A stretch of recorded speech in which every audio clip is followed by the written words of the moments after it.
Delhi liquor scam కేసులో రేపు విచారణకు హాజరు కావాల్సిన ఎమ్మెల్సీ కవిత ఏపీలో ప్రత్యక్షమయ్యారు. డాక్టర్ బిఆర్ అంబేద్కర్ కోనసీమ జిల్లా పి గన్నవరం మండలం ముంగుండలో ముత్యాలమ్మ ఆలయ పునఃప్రతిష్ఠ కార్యక్రమంలో పాల్గొన్నారు. అమ్మవారికి ప్రత్యేక పూజలు నిర్వహించారు.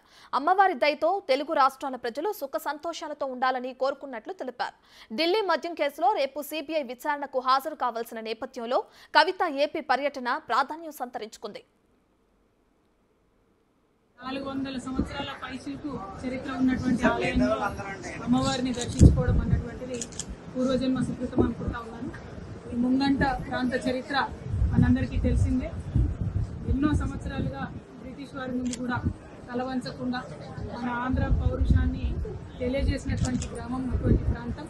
మరి ఇక్కడి ప్రజలందరూ కూడా చాలా అద్భుతంగా ఆలయాన్ని పునఃప్రతిష్ఠ చేసుకొని అమ్మవారిని మన సాంప్రదాయాన్ని నిలుపుకునే విధంగా చేస్తున్నటువంటి ప్రయత్నం తప్పకుండా ఈ గ్రామాన్నే కాకుండా యావత్ ఆంధ్రప్రదేశ్ రాష్ట్రాన్ని కూడా చక్కగా కాపాడుతుందని, అభివృద్ధి పదంలో ముత్యాలమ్మ వారు ఆంధ్రప్రదేశ్ రాష్ట్రాన్ని కూడా తీసుకెళ్లాలని చెప్పి మనస్ఫూర్తిగా ప్రార్థన చేస్తూ మరి అమ్మవారి దయతో తెలంగాణ రాష్ట్రం బాగుండాలి, ఆంధ్ర రాష్ట్రం బాగుండాలని కోరుకుంటూ అందరూ చక్కగా ఉండాలి. ధన్యవాదాలు. ఇంత మంచి దర్శనానికి అవకాశం ఇచ్చినటువంటి ముంగంట గ్రామస్తులందరికీ ప్రత్యేకంగా ధన్యవాదాలు.